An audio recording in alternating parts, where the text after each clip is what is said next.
Welcome back. Nigerians can now heave a sigh of relief following the Central Bank of Nigeria's announcement that the old 200, 500 and 1,000 Naira notes remain legal tender until December 31st, 2023.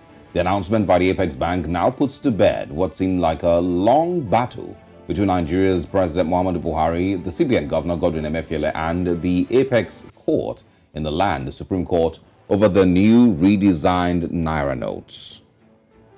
And of course, that was a letter, that we have on screen. This, of course, comes 10 days after the Supreme Court ruled that the old Naira note should coexist with the new notes till the end of the year. There has been a little bit of confusion, actually, a lot of confusion across the country. Recall that 16 governors or persons led by the Kaduna, Kogi, and Zamfara had prayed the Apex Court to avoid and set aside the policy on ground that is inflicting hardship on innocent Nigerians. And all of this also brought, or rather started just before the elections, the February 25th elections about a month ago. But let's bring in financial analyst Gbolahan Olejide to help us understand what's going on here and the whole back and forth concerning Nigeria's Naira redesign policy. Mr. Olejide, good morning. Thanks for joining us. Yeah, good morning. Nice to be on the program. All right. The question that I had put forward earlier, and my statements earlier were really, what then was the use of all of this, and putting Nigerians through this level of suffering and frustration, putting businesses through all this, turmoil, for you to eventually then say, oh, let's leave it to the end of the year. What was the CBN's plan? Well, maybe it was some people's ego that got in the way. Cashless policy, I will always say, it's not a bad policy in itself. And I vividly supported the program when it was initially moved. However, what we found out was that policy was not a cashless policy. It was probably it had some other motives apart from taking the consumers of financial services cashless in Nigeria. If you want to take us cashless, the infrastructure will have been robust, will have been stress tested. Second week of February, I still had transactions from second week of February that had not been cleared as I'm speaking with. So the platform, the infrastructure for delivering cashless policy was not there. Number two, we have a huge informal sector. The right moves to onboard this informal sector into the cashless policy was also zero. It was as if we assumed that by setting deadlines, the man in the village will automatically just start using the other channel. The other channels were not even stable anyway. So apparently it wasn't a cashless policy. It probably had some other motive because no concrete steps were taken to make this a cashless policy. However, if you have now said, oh, okay, this policy, you can see that it has failed, largely. The question is, why allow the people to continue to suffer? Was there an ego? Oh, you have gone to the court. I will show you that we don't listen to the court, or that the court does not determine monetary policy.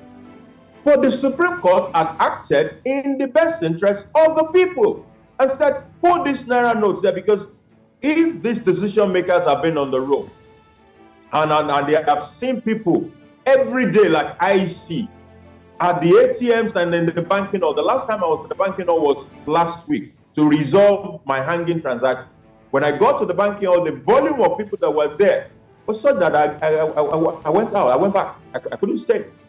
So for people who have seen the sufferings of Nigeria consistently for the past 2 months, to not take specific action to ameliorate, to diffuse the pressure and ensure that we can have our life back, it was one of the most reckless approach to public policy that I've ever seen in recent.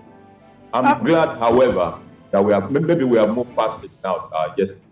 I mean, that's question or that statement of moving past it, I guess we will find out, because what we've seen is that the Supreme Court gives one order, and even 1 week after the Supreme Court, almost a week after the Supreme Court gave an order, what we did see is that people were still rejecting the Naira notes. But away from that, we've talked about this before and how unfortunately this has happened before in President Muhammadu Buhari's regime as the military head of state in 1984 caused intense and immense hardship. And one would assume that there would have been better measures put in place to prevent that from happening. But that has happened again. Now, one of the reasons that the CBN governor had explained would be the fact that he wanted a lot of the monies in circulation to come into the vaults of the commercial banks. Do you foresee that going forward, that's reason that this whole exercise would then make that reason counterproductive, in the sense that fewer and fewer people would have trust in the bank to be able to hold their money, and as such will then start to take their money out of the banks and keep their money within their homes? Yeah, I believe that some of the initial reactions we will have will be people actually taking their money out of the banks because they don't want to be caught in the lurch all over again. Nigeria does not really have strong institutions. We rely largely on strong individuals. In some other societies, after the Supreme Court had made that pronouncement, activity will start along the line of the pronouncement of the Supreme Court without waiting for the superhuman beings to speak.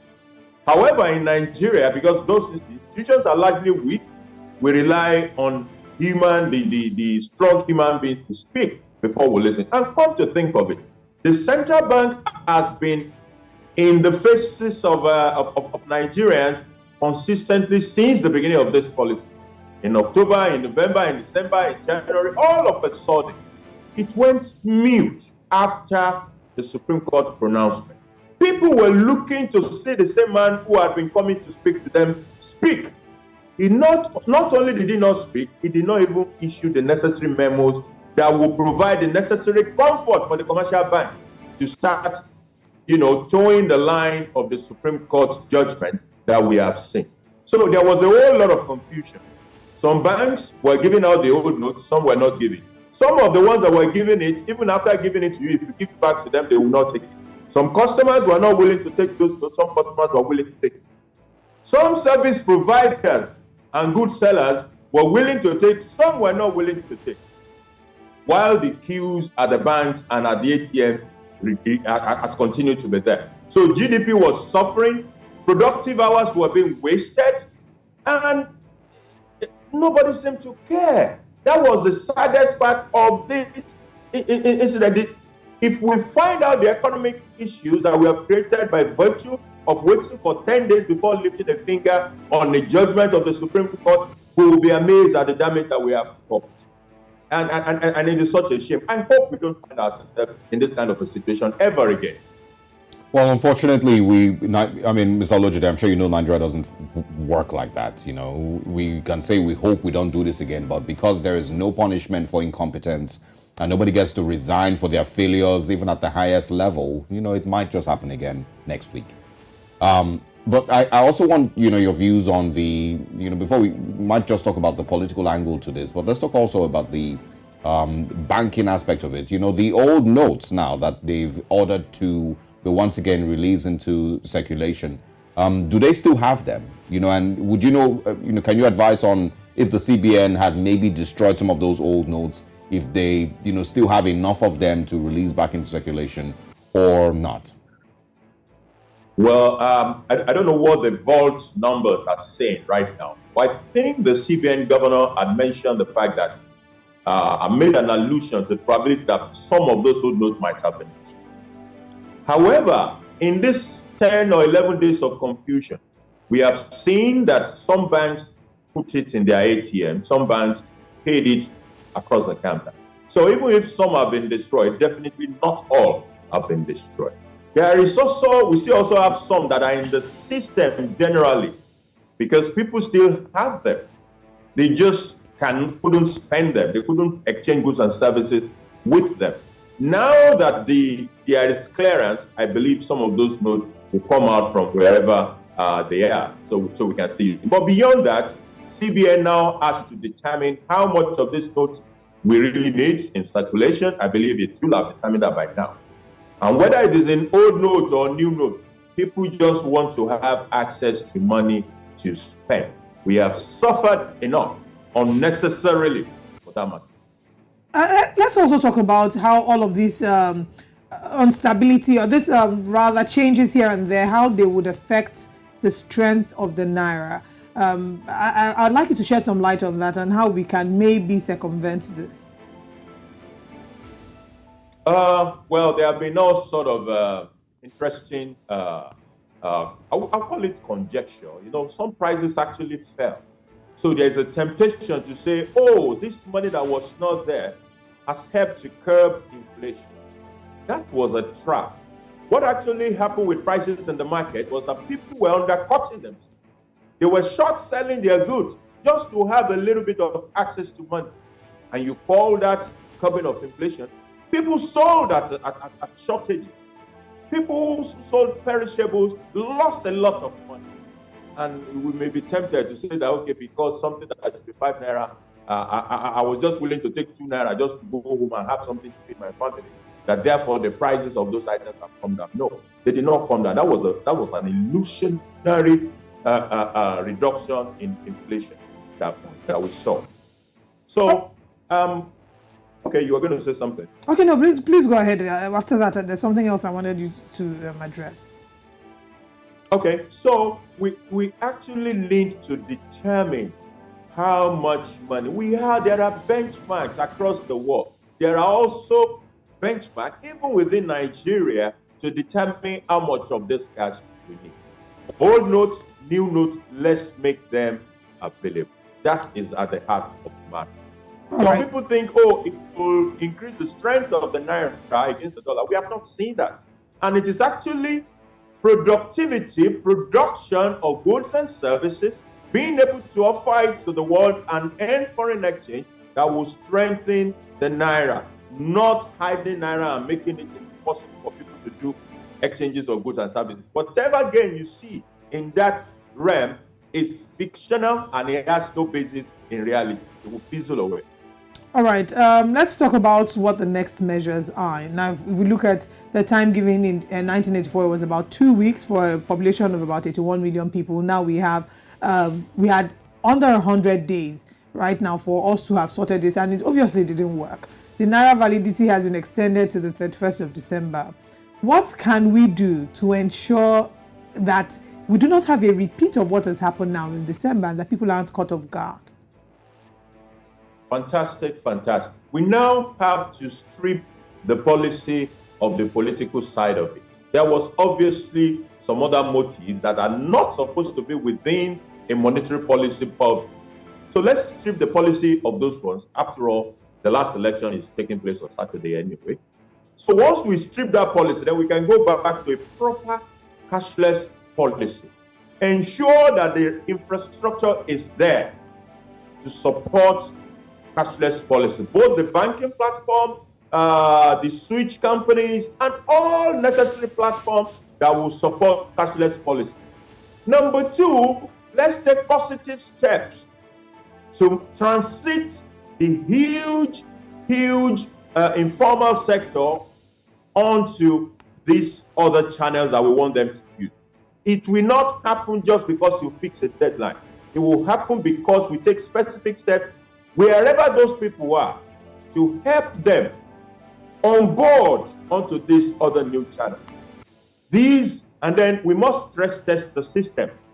The system was not stress tested. You have a situation in which one of the biggest banks in Nigeria was out for about 2 weeks. Nobody could do any transaction on the platform.